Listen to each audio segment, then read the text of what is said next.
Mike, it looked like, did you bench Chase Claypool for a while? I did. Is that because of the penalty? Yes. Was the message service that did you feel like it made a difference? We'll see. I don't think the game's over.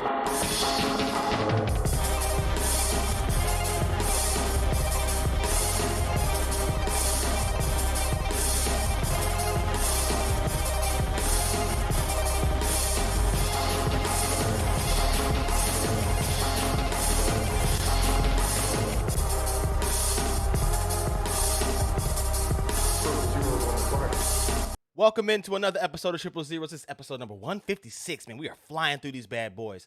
That you just heard was head coach of the Pittsburgh Steelers, Mike Tomlin, addressing the media following their loss, their loss to the Minnesota Vikings after wide receiver Chase Claypool had some head-scratching decisions.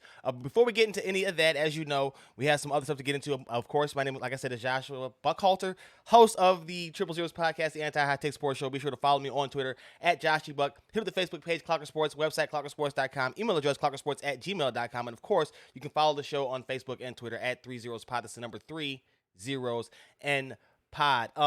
Yeah, man, like I said, Pittsburgh Steelers had that game against Minnesota. They were down 29-0. They rallied furiously to come back, but they didn't quite make it. But before we get into any of that, really, we got some other stuff that we got to get to. All right, maybe we do start off with that. Either way it goes.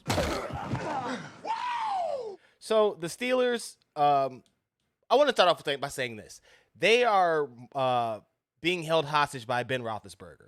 And it's of their own doing, right? They could have decided to say, hey, Ben, we don't really need you to come back this year. You know, it probably would be best if you decided to move on.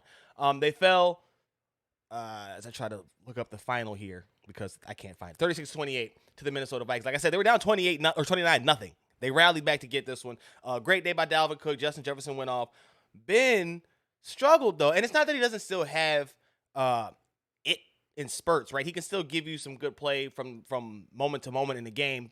300 yards, 28 of 40. 3 touchdowns, 1 pick. Najee Harris, 20 carries, 94 yards, right? They weren't horrible, but there's just moments where they're not confusing enough. They're not tricking you enough. They're not disguising anything to the point where you know what's coming. And Ben's a sitting duck back there in the pocket more often than not. Kirk Cousins on the other side, 14-31, 216 yards, 2 touchdowns, 2 picks. Kirk Cousins is going to give you some opportunities to get back in the game. And so Dalvin Cook, 205 yards on the ground, right? And before this game, talking about it last week, I was wondering if Mike Zimmer, head coach of the Vikings, was actually going to be out because of that loss to the Lions. And I'm still wondering now, even though they won this game, 29-0, you win by 8 points. And you only scored 7 points after that lead. Like, that's quite insane, and quite the 21 fourth quarter points given up there, too, as well, by that defense. That's supposed to be your calling card. Back to the Steelers, though. Mike Tomlin is my favorite coach. And it's typically because he's very direct and to the point. With that Chase Claypool, as we just heard there, he was talking about Claypool's decision to celebrate a first down as opposed to just running the ball back. Now, I'm going to show you in a second here what Claypool had to say in response to that, what his reasoning, his logic behind his actions were. And I will just say this. I wish that Tomlin would apply, and maybe he has in private, I'm not sure, but publicly we don't really get too much. And again, part of his appeal to me is that he's very direct, and there's not a lot of words, or you can't get the words out that you get out of some coaches that we may see in other areas, maybe particularly right around here in Chicago. Coaches that like to, bump gums and say a lot of stuff without really saying anything. Here's Tomlin and Chase Claypool, and I'll talk about where my stances with Tomlin, this situation, and then why I brought up Roethlisberger first after this. Mike, it looked like, did you bench Chase Claypool for a while? I did. Is that because of the penalty? Yes. Was the message service that did you feel like it made a difference? We'll see. Chase, why celebrate the first down there late? It obviously cost your team a few seconds. Yeah, definitely got to be better. I got tackled near the hash, did my little first down point, and went to hand the ball to the ref. He had just got there. Right. So even if I got right up and looked for him, he just wasn't there. So he ran down the field to come get the ball, and the ball got knocked out of my hands. That's what cost us time. But I definitely do have to be better. I knew the situation. I I know I'm near the hash. I know the ball's placed on the hash, but I got to be better, and the ball shouldn't get knocked in my hands. Should be. So he's right in that the referee did just arrive once he made his little, as he called it, his little first down point for no reason. First down is not, at that point in the game, get lined up. Now, to his point, like I said, the referee was just getting there when he turned to hand the ball off. However, had he ran the ball to the middle, as we've seen many a player do before, ran the ball to the middle himself and then got himself lined up, he wouldn't have to scramble back after handing the ball off to the ref. See, the problem isn't that you were looking for the ref and he just got there. The problem was that you weren't going to be set regardless. And in the end, the Steelers only got off one play as opposed to two, and possibly even three had they had enough, had their druthers about him. Now, I will say this: that wasn't his biggest transgression. That, which he ended up getting benched for. Now, he didn't get benched for that. He got benched for the biggest one, and that was poking. Oh, and I cannot remember who it was, but a Vikings defender in his helmet, Brashad Breeland, I want to say, poking him in his face mask and drawing a taunting penalty. He drew some ire from Breeland, who pushed him.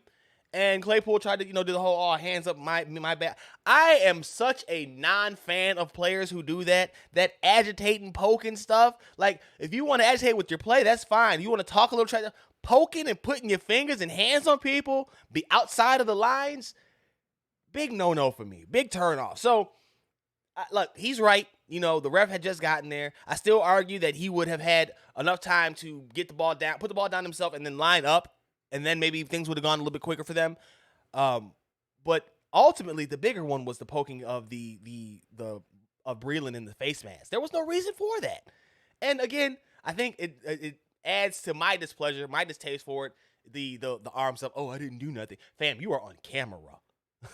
You are on camera, dog. Like, we all see you. You're not hiding it from anybody. I will say this: he led the team with 8 catches, 93 yards. Right. But you can't have those kind of penalties. And if he's going to be the next guy, which I think he is, because I'm not sure that I see the same level, the ceiling that everybody else sees in Deontay Johnson. I like Deontay Johnson, but I think that the guy for them could be Claypool if he can get his head on straight consistently. For the Steelers, though, they are one of the teams that I think came into the league or into the year with greater expectations than they probably should have. And that's why I bring it back to Ben Roethlisberger and really Mike Tomlin, and how I wish he would have handled this. I'm not sure that they didn't have this kind of conversation, but the bluntness, like when Claypool made with the poking problem, with the personal foul, he came over and Tomlin talked to him right away. With Ben, you get a lot of outwardly spoken things that probably should be kept in-house. You get some poor play and then finger pointing, and I just want to know, and I hope that Tomlin is holding him to the same level of account that he does everybody else. I get the quarterbacks are held to a different standard publicly, but privately I would hope that there would be something different. I can't say that it's not because he hasn't run amok to the point where they're talking, you get a lot of bad talk about him other than Le'Veon Bell and Antonio Brown, and we see how that's worked out. For Le'Veon, Antonio Brown lucked out in that Tom Brady is a fan of his. The Steelers' biggest problem, though, and the biggest miss is that they didn't plan for this. It was obvious last year that Ben was pretty washed. So to come into this year without a better backup plan other than Dwayne Haskins as your, potential quarterback of the future was a serious misstep that I don't think we see from an organization like this far too often. Now, there's a good chance that they address that this year, and it might be via veteran, but it probably would behoove them, because that veteran's going to be older. It probably would behoove them to start that process of bringing in younger quarterbacks yearly to try to do something and see what they can get out of them. And even if you're just bringing in young cast-offs, you should probably have a better succession plan so that if Ben is struggling, look, man, because it's again, he's got it in spurts, but just not consistently enough. So, moving around the rest of the NFL, Demaryius Thomas, former Broncos and I want to say Titans wide receiver, passed away at the age of 33 this year. TMZ reports. Local authorities are saying that it is a health issue, and that that's all that we really have right now, as of in way of information of how he passed away. Played for the Broncos and Houston and the Jets.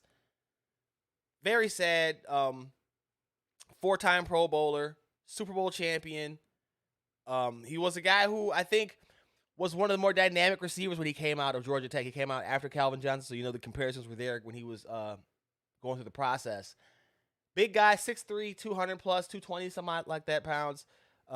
Him and Eric Decker were the pair of receivers, right, with Peyton Manning. And so I won't say he's one of the forgotten guys, but he's one of the guys that doesn't get talked about nearly enough for the impact that he had while he did play. And it's just sad to see 33. I'm 35. You know what I mean? Like that's tough, man. That's far too young to be passing away. I'm not sure what the medical issue was, just that there was a medical issue behind it. And so thoughts and prayers go out to his family. There was an outpour of support from former teammates and yeah, just shows you the type of, and not even just teammates, people that he came across in life. So just goes to show you the kind of person, the kind of life that he was leaving outside of and off of the football field. Dallas Cowboys head coach Mike McCarthy guaranteed a win this weekend when the Cowboys face the Washington football team on the road in Washington. And people are really just, having their fit about it. Now, here's the thing about it. I'm not sure that he was talking. It could be perceived that he was talking ish. You could also say that he was just saying that they were traveling with the intent to win. That was their proposed intent, right? Or he could be saying, "No, we was going down to kick some tail." He could be trash talking. Either way, it's really nothing to get up in arms up about. However, football team head coach Ron Rivera said that he made a big mistake. That's a big mistake, saying that Nice put the focus on him and taking away from his team. And I stopped short of going that far with it, if only because what's wrong with saying you're going to win the game, even if you feel like you are capping a little bit. If you don't feel like you're going to win the game, why go? If my head coach doesn't think we're going to win the game, what the hell are we doing getting on the team plane and then the bus from the hotel? Why are you showing up on the sidelines with the clipboard and the headset? What are we doing? So I'm not. And again, conversely, I see Rivera's point and his angle. Get your team fired up. Can you believe this guy said this? Can you believe this clown is talking like this, coming to our place, talking like this to us, right? That's the thought process there. You're trying to get your team fired up about something they might not be. Now, this is a big implications for this. Dallas is 8-4. Washington is 6-6. So control of the division is on the line here, or is not on the line because they will still have the the 1-game lead. But these teams play again in 2 weeks. So that just adds to the level of necessity for getting a win for both teams. Dallas comes in quite beat up. Ezekiel Elliott is dealing with the busted up knee, while backup Tony Pollard has a torn plantar fascia muscle, which apparently, and I just found today I learned that the torn muscle is better than the strain or the tear or the pull. I'm not sure what or the whatever the other one is. And I'm not even sure why, but it's better to completely tear it than to have it. Now, it's kind of like a break. You'd rather have a break than a fracture. But it's just a wild thing to ever hear something that's better to have it completely be busted up than to have it be a little bit damaged. Dallas has also not been great on defense. And so while I don't find fault in what McCarthy said, I do know that Dallas is 4-2, by the way, on the road. I'm not so sure that the football team is one to be the pushover. Again, I'm not even sure that he was talking trash. I just know that I don't really care. I don't think that's a bad thing to say. But I also do think Rivera was wrong for trying to get his guys riled up, even if in a vacuum, him saying that's a mistake is probably a little bit over the top, right? Like, it's all right. Like, it's not a mistake. You might not agree, but it's not a mistake. Let's not go that far.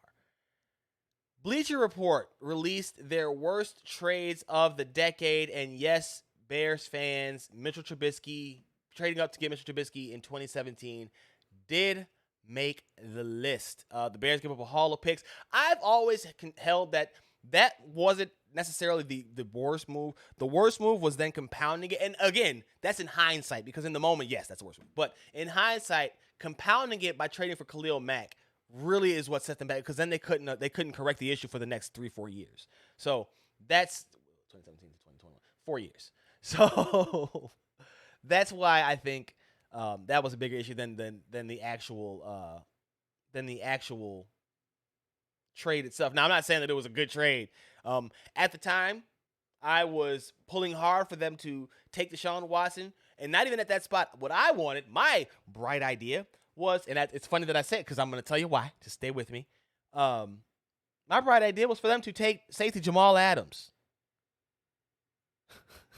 That was who I wanted them to draft, and then trade back up into the first round and get Deshaun Watson. That didn't happen. They didn't quite go that way. Now I will say this: Jamal Adams also made the list, and it's quite interesting that he made the list because the trade just happened, but they gave up first round picks 17 months ago. First round picks for him, and he's still a good pass rusher as a safety, right? Good tackler, but he can't cover worth a lick and is a liability in coverage. So, I'll say this: I wasn't wrong because I feel like with Eddie Jackson, Jamal Adams would be perfect, and I feel like Deshaun Watson. Well, that's a whole other situation because we know about the troubles that he's gotten himself into outside of the game. Also on the list, though, Houston Texans, DeAndre Hopkins to the Arizona Cardinals, which was for David Johnson, the second round pick. Okay, like he's hurt and it's still a bad trade. Like it's not good. New England Patriots sending a second round pick to the Atlanta Falcons for Mohamed Sanu. One of the rare miscues from Bill Belichick and the crew, overvaluing a player that really didn't help them much. The Cleveland Browns trade for Odell Beckham Jr. This one was, I think, a clash of styles. I don't think it was necessarily a bad move in concept or in theory. You wanted a top-notch receiver, or in theory, again, a top-tier receiver for your budding quarterback and your fledgling team and your strong ground game. It seemed like a good compliment. Did not work out that way, and he's now in LA. Made a good impact last game. We'll see. If he still has it, that's going to look bad on Cleveland more than it is on anybody else. So that's why I say it wasn't necessarily a bad trade. Just, the execution didn't quite work out the way that anybody had hoped. Also on the list, Jared Goff. The Rams trade up for him. Remember that? That was a big thing that didn't have to happen. So that's on there. And then Philadelphia Eagles trading LaShawn McCoy to Buffalo. This one was actually one that, it was bad. It wasn't bad. I don't know. I don't know if Philly was winning anything with McCoy there as opposed to what they ended up going anyway. So for Kiko Alonso. So whatever. And McCoy had 3 good years with Buffalo after that too. So I don't find that one as being on there. This one, the Colts trading for Trent Richardson. It wasn't bad enough that they traded for him from the Browns. They gave up a first-round pick. We laud Chris Ballard for his smart moves that got DeForest Buckner there and how they crafted that defense out of no names and draft picks, right? The offensive line, they've built it that way. This was a bad move for the Colts organization. I'm not even sure if Ballard was there. I don't think Ballard was there for this one. I think that was right before him. This might have been the one that got him to do it. Yeah, Chuck Pagano at the time called him a rolling ball of butcher knives. Yeah, not good. So it's a pretty infamous list, or a list that's just not one that you really want to be a part of, but some good titles. And yeah, just had to throw it out there because Mr. Trubisky did make that list. Jaguars head coach Urban Meyer is reportedly under fire from his own staff and players because nobody likes him. Reports are that Meyer it's reaching a boiling point, that he has questioned his assistants' resumes, calling himself a winner and them losers, and then challenging them to explain and validate their resumes, which is interesting because he's a college coach who hasn't done jack shit in the NFL, so I find that quite entertaining. You also have him benching James Robinson, who was the Jaguars' best player last season and arguably is so this year, despite the fact Trevor Lawrence is there. Benched after a fumble, left in Carlos Hyde, his former Ohio State player, which I don't think plays as big a part in this as everything else, but still a not good sign, right? You don't want that. He left him in until Lawrence came over and questioned Robinson's not being in the game, to which Meyer then put him back in the game, and then afterwards said, hey, he wasn't out there. We got to get the best guys on the field, and, I think we did that. So he basically glossed over him benching him for his own personal reasons. Did he lose track of it? I don't know what's going on here.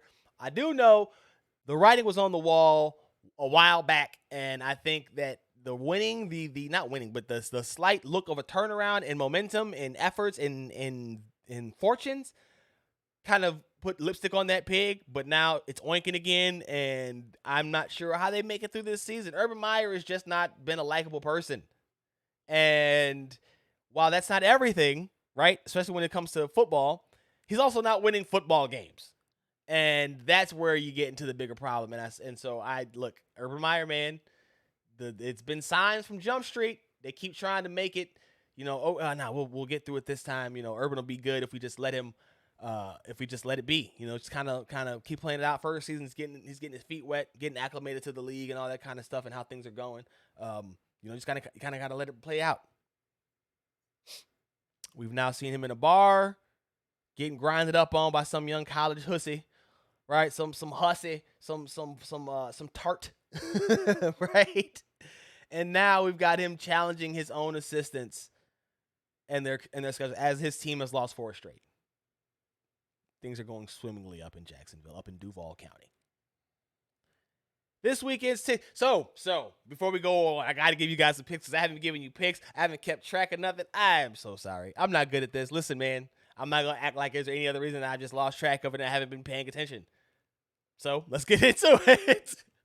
I already told you I feel like the football team is going to beat the Cowboys because they're banged up at running back. I'm not sure what the receiver status. I think they got everybody back healthy. They're going to give them a challenge, though. But I still see the Cowboys coming out on top of this one slightly. Maybe a 16-14 game, something ugly, divisional contest. I don't see them going out in the way, especially if they struggle to run the ball. Jacksonville at Tennessee. That's another loss for Jacksonville. They're going to be 2-11 after this one. Tennessee, while they haven't been great without Derrick Henry, they have found something with running backs Dante Foreman and Dontrell Hilliard, and Tannehill still is serviceable when he gets time. They'll also get Julio Jones back this weekend, if I'm not mistaken, so that'll be a big boost for that team. I get them in a win.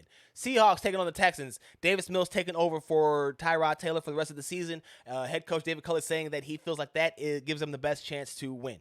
Russell Wilson. I used to do that a lot. I haven't done that in a while. Russell Wilson, probably not long for Seattle after they are now facing his first losing season, I believe, in his career there.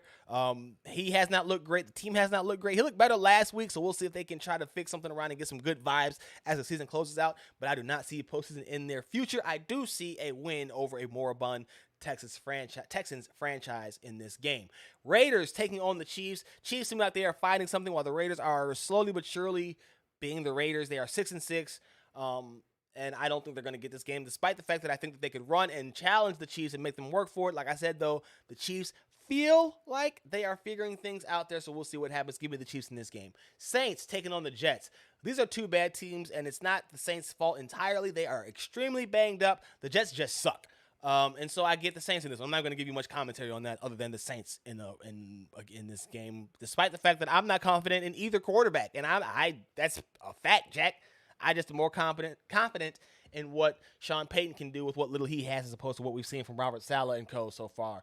And again, I'm not grading or deciding them ultimately, just so far. Carolina Panthers are hosting the Atlanta Falcons in this game. Cam Newton has not been good. I have to say it out loud because people think that I am a Cam fan, but I have acknowledged that for the past couple years it has not been what I had hoped and what I feel like he could be if he'd have actually applied himself in ways other than trying to be seen. The Falcons have been a tough out for a few opponents. Have also been crappy in other games, so this is a toss-up. I like the Panthers at home, though the defense has been tougher. And I think that at home they should get a boost. I'm not sure. I'm not confident. This is my least confident. I usually have one of these. This is my least confident pick of the week just because they're both bad teams. Ravens taking on the Browns. Baltimore had a pretty crappy showing last week, I want to say against Pittsburgh, and people are really down on them right now. And Lamar Jackson, how could they be leading the division when he has been regressing in this and the third? I will say that certain quarterbacks seem to have to constantly prove themselves every single week, despite the fact that they've done much more good than bad over their larger body of work. I find that very entertaining. But I will say that I am not as worried about the Baltimore Ravens, especially this week against the Cleveland Browns team that while they can run the ball very well, if they got to rely on Baker Mayfield, that's when things start falling apart. I think that it is imperative for Baltimore to get out into an early start on that one. I will say that.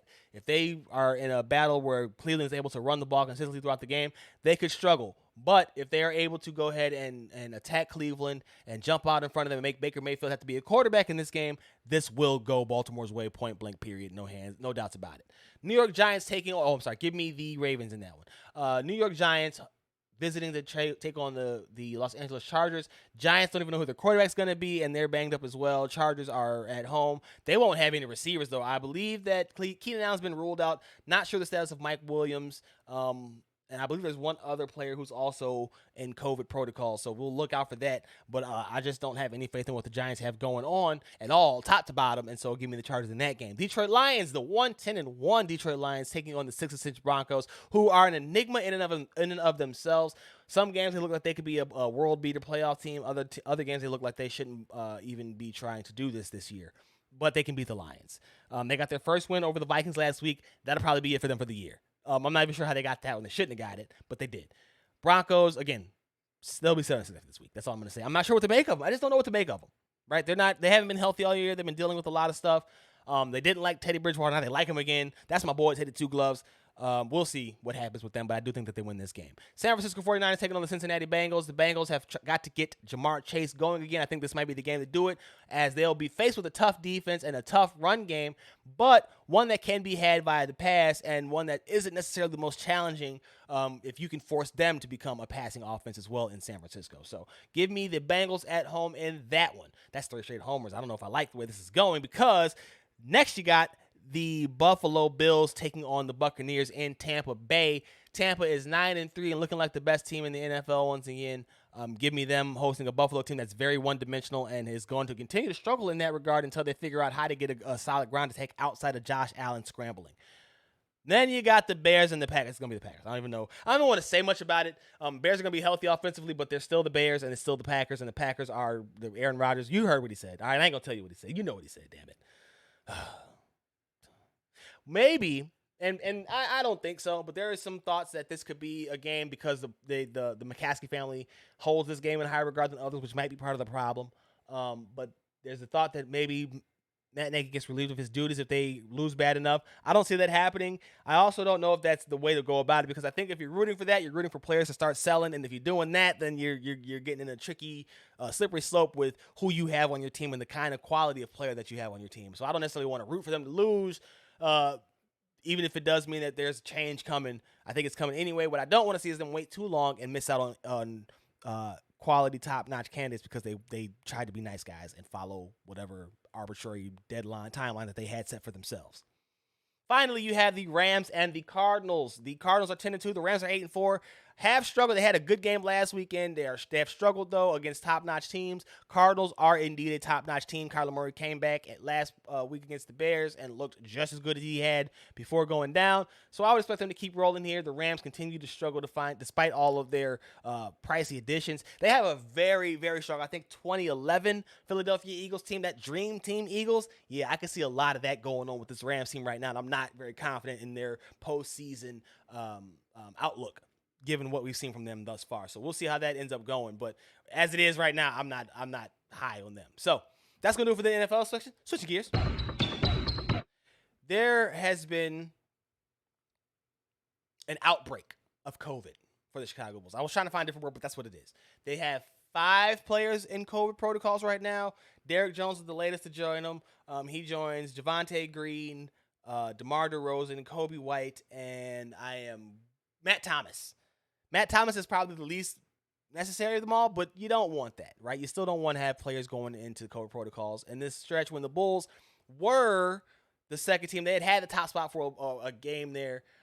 Second team, because I don't think they overtook the Nets. But now they just lost a game to who did they just play and fall to? That just kept coming at them as I pulled this up.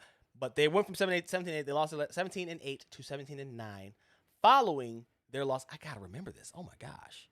This is going to make me so mad because it was a game that they should have won, but they got jumped out on. To the Cleveland Cavaliers and Larry Markkinen, who jumped out on them again.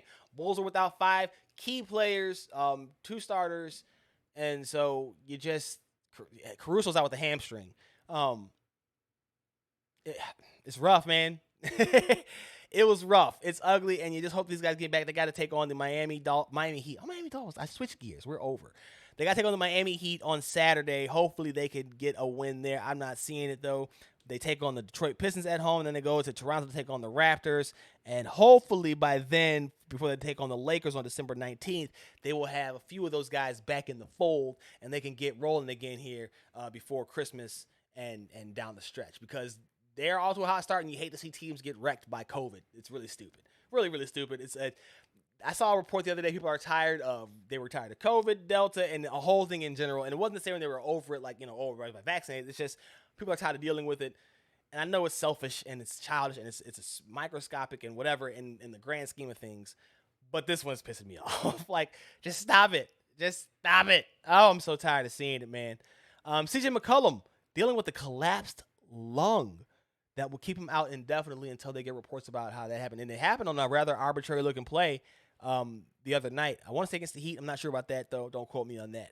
So, prayers over CJ. Hope he gets back soon. The other side, his backcourt mate, Damian Lillard, has been fending off rumors that he could be looking for a trade of Ben Simmons to the Trailblazers. Now, he came out, as he often does, and said that they just love drama and refuted the reports, but didn't say that he wanted to leave this time, which struck me as different. There are off reports that he wants to go elsewhere, and those are all I always meet with I have skepticism.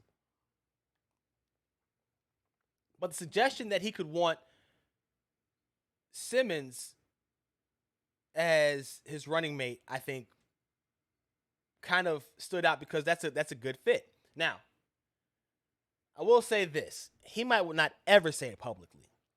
The organization needs to go. I've said it before. They need to come out and take a bold leap of faith here and make that maneuver themselves to set their organization up for the future.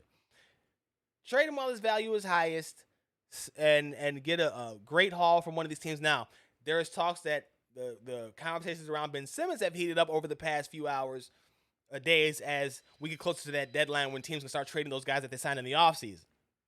Where I think we go from like 40% to 60% or 60% to 80%, something like that, the league can be traded. Wild jump. We'll see what happens there, but Dame is going to be fighting these rumors off for some time until he actually gets moved, because this team is not going anywhere. That's the sad reality of it all, despite the fact that they are, where are they right now in the Western Conference? Portland is currently, as my internet decides to go super slow, because that's what it does to me in the moments that I need it the most. Portland's currently 11th at 11 and 15. You're not doing anything. Now, you're probably not trading him midseason because the kind of money that's involved, you need to be able to work that out in the offseason. But this won't be the last rumor that he hears. It has been, obviously, the first one, so it won't be the last. Get ready for that, because it's going to be a lot. Steph needs 10 3-pointers to break the record. We are on Steph Curry watch as the Warriors get set to take on the who are they taking on tonight? I have got to get these schedules to line up properly. Philadelphia 76ers, and I think they play Milwaukee. No, they play the Pacers the following night on Monday. So, not the following night. 2 days later, because they are off on Sunday. 10 free throws to catch Ray Allen for the all-time three-point lead record, and it's incredible. Now, I saw somebody say that Trae Young can be the one to break it. I believe that was Richard Jefferson. Might be wrong. Jalen Rose? One of the talking heads said it, and I disagree with that wholeheartedly. While Trae Young is prone to haul off and hit those and chuck those deep threes, that's not really his game. His game is to set up his teammates and to attack and leave you guessing via either the float, if it's going to be a floater or a lob. The three is kind of stretch you out and open up the lane for him to attack you. So I disagree that it'll be Trae, because I just don't think he'll shoot the volume that is needed to catch Steph. But keep an eye on that. 10. It's always nice to see history. Speaking of the Pacers, they are blowing it up. After signing Rick Carlisle, the former head coach of the Dallas Mavericks, and one thought to be brought in to help them be a contender, they are open to moving both big men, one or both big men, Domatas, Sabonis, and Myles Turner, I believe, as well as other pieces. I don't know what they thought coming into the season with this. They should have moved Turner in the first place. Turner's reportedly unhappy with his role. Sabonis is probably better suited for the 5. I'm surprised to see that they were willing to move him as well, but I think, to me, that kind of should help Turner feel a little bit better, that they are willing to get rid of the other guy to keep you in place, but it's not solid. And, of course, if you already felt slighted, this doesn't really help you as much as it does keep you at the same level that you were at. Pacers, though, are showing why they have been struggling, because they can't seem to settle on an identity, on direction, and that's how you get a blow-up of a team that was just being put together 2 years ago, right? T.J. Warren was getting hot in the bubble. Remember that? How times have changed. Anthony Edwards Went full bloody effing Loco. And if you don't know, you should look up who bloody effing Loco is. And I'll tell you briefly because I'm going to tell you, but you should look it up because my description will do the video no justice. Bloody effing Loco was a young man who was sitting on a train who felt like he was being disrespected by another young man sitting across from him. He then proceeded, bloody effing Loco did, to berate this man and tell him that he puts no fear in his heart, and that he should remember the name bloody effing Loco. Now, Anthony Edwards didn't go that far, but following their 136-104 or something like that, right? Loss to the Minnesota Timberwolves. Anthony Edwards had some choice words, or for the Utah Jazz, excuse me. Anthony Edwards had some choice words for Jazz center and surefire Hall of Famer Rudy Gobert. I think he was in people's heads, like just he wasn't even blocking shots for real. I think he was just people was just going to the rim and was just like, oh, they got to go. You know what I'm saying? And I'm telling him like, bro, he's the same as anybody else. Like, to me, the best rim protector in the league is Porzingis. Anytime I go against Porzingis, I don't get no layups. Like, you know what I'm saying? So like, I don't get why we couldn't finish on Rudy Gobert, but don't put no fear in my heart. Yeah, I don't know why. Well, Rudy Gobert, I want to start with you because there was a lot of talk after last night's game. I wondered if you heard any of it and how motivated you were for tonight because you came out so big. You know, I'm motivated every night. People love to take shots at me for no reason. It's funny because I never take shots at anyone, but I just do my job, come in every night, and I think when you're the best in the world or something, you know, people become insecure, and that's. You know, I'm just going to keep going, keep playing for my team, and keep getting wins. You were so spectacular tonight, not only defending one of the best big men in the league in Joel Embiid, but rebounding the basketball. Another 20-plus rebound night. How do you describe your desire to be so great at this? I think it starts with our defense. You know, when we play great team defense like we did tonight, the rebounds are pretty much easy to get. You know, I just go and try to box out and just go get it. But it starts with defense, and I love the way we came out tonight as a team. No need to talk when your play does all the talking for you, right? Exactly. You know, I think, I always stay focused on the game, stay focused on my team, and people can keep taking shots at me. You know, I'm just going to keep being great, keep getting better every night, and have fun, have my team win. So there you heard Rudy Gobert's response to Anthony Edwards, and Edwards did not go full bloody effing Loco. And Gobert kept his cool, kept it very diplomatic. The Jazz won that game 136-104. So I don't know what the hell Anthony Edwards is talking about. He don't put no fear in my heart. They need to put some kind of fear in your heart. Like, you need to worry about something. 136-104. You had 18 points, Anthony Edwards. You shot 43% and 50% from 3, I believe. You had a solid game, but you had 18 points, Anthony Edwards. You didn't dominate, right? The video that they showed in that clip was from Karl Anthony Towns, and he kind of just like faded on the layup, and Gobert didn't even try to block it. You had 18 points, Anthony Edwards. I love Anthony Edwards. I love his approach. I love his enthusiasm. I love his game. Stop pointing fingers. Stop pointing fingers, Anthony Edwards. You are a rookie, and I get it.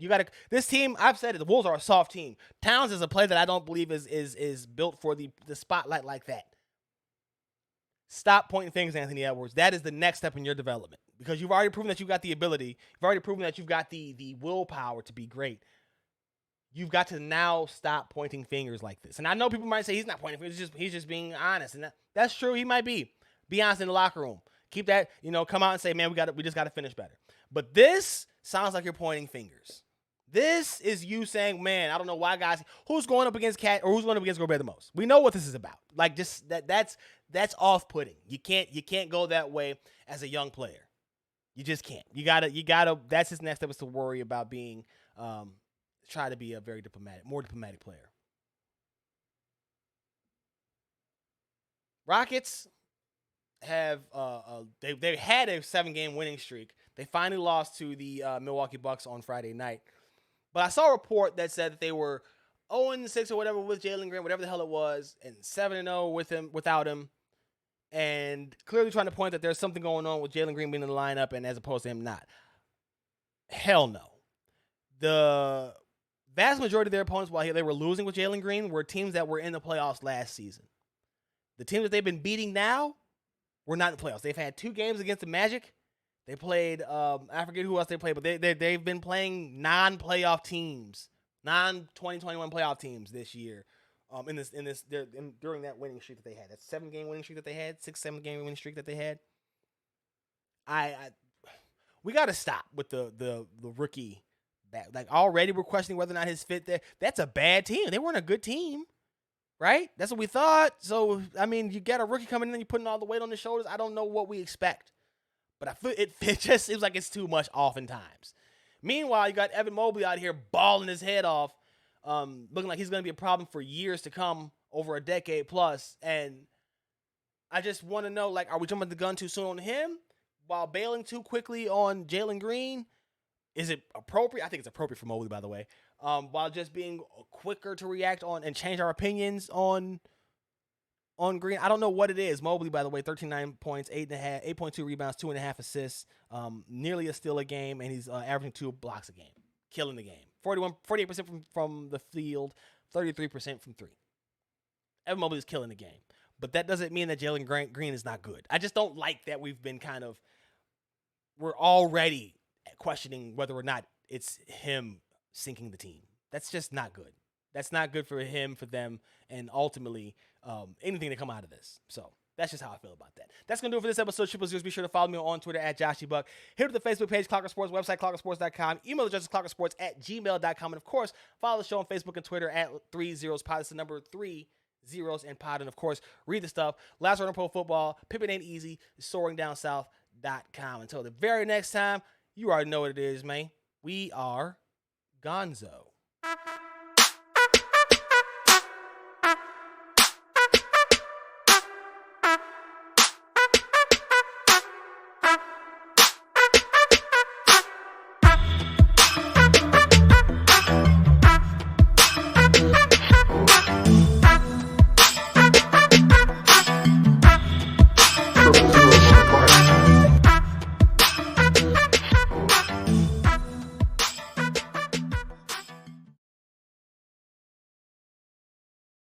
Don't put no fear in my heart. I mean,